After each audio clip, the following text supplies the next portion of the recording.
తెలంగాణ ముఖ్యమంత్రి రేవంత్ రెడ్డి కీలక నిర్ణయం తీసుకున్నారు. ఉపాధ్యాయ నియామకాల కోసం గత బీఆర్ఎస్ ప్రభుత్వం ఇచ్చిన డిఎస్సి నోటిఫికేషన్ రద్దు చేశారు. ఇక 2023 సెప్టెంబర్లో 5089 ఉపాధ్యాయ పోస్టులకు మాజీ సీఎం కేసీఆర్ నోటిఫికేషన్ విడుదల చేసింది. ఈ నోటిఫికేషన్ పలు కారణాల వల్ల వాయిదా పడుతూ వచ్చింది. ఆ నోటిఫికేషన్ పూర్తిగా రద్దు చేసిన రేవంత్ ప్రభుత్వం పాత నోటిఫికేషన్లో ఇచ్చిన 5089 పోస్టులకు అదనంగా మరో 5973 పోస్టులను కలిపి మొత్తం 11062 పోస్టులతో నేడు మెగా డిఎస్సికి నోటిఫికేషన్ జారీ చేయబోతున్నట్టుగా తెలుస్తుంది.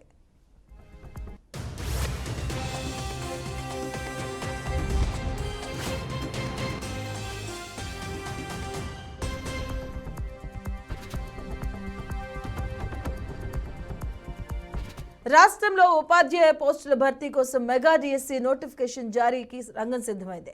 ఈ మేరకు 11062 పోస్టులతో సీఎం రేవంత్ నేడు కొత్త నోటిఫికేషన్ విడుదల చేయబోతున్నారు. వీటిలో స్కూల్ అసిస్టెంట్ 2629, భాషా పండితులు 727, పీఈటీలు 182, ఎస్జీటీలు 6508, ప్రత్యేక కేటగిరీలో స్కూల్ అసిస్టెంట్లు 220, ఎస్జీటీలు 796 పోస్టులు ఉన్నాయి. దరఖాస్తు గడువు అలాగే నియమ నిబంధనలను వెల్లడించనున్నారు. మే లేదా జూన్ నెలలో 10 రోజుల పాటు ఆన్లైన్ విధానంలో ఎగ్జామ్స్ నిర్వహించే అవకాశం ఉన్నట్లుగా సమాచారం.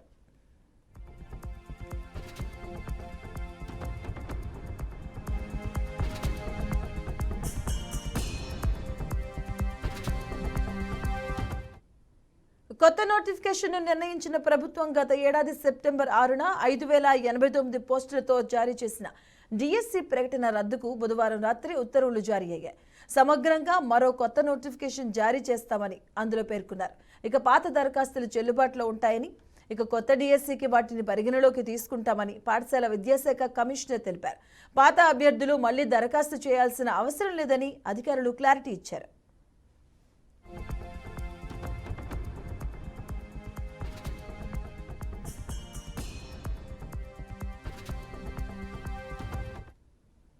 కాంగ్రెస్ ప్రభుత్వం అధికారంలోకి వచ్చిన తర్వాత వెంటనే మెగా డిఎస్సి నిర్వహిస్తామని ప్రకటించింది. ఇందులో భాగంగా వచ్చే విద్యా సంవత్సరం ప్రారంభానికి నూతన ఉపాధ్యాయులు పాఠశాలలో ఉండేలా నియామక ప్రక్రియ పూర్తి చేసేందుకు విద్యాశాఖ సన్నాహాలు చేస్తుంది. ప్రతి పాఠశాలకు టీచర్లు ఉండాలి అని సీఎం ఆదేశాలకు అనుగుణంగా విద్యాశాఖ గత 3 వారాలుగా కసరత్తు చేసి నోటిఫికేషన్ సిద్ధం చేసినట్టుగా తెలుస్తుంది.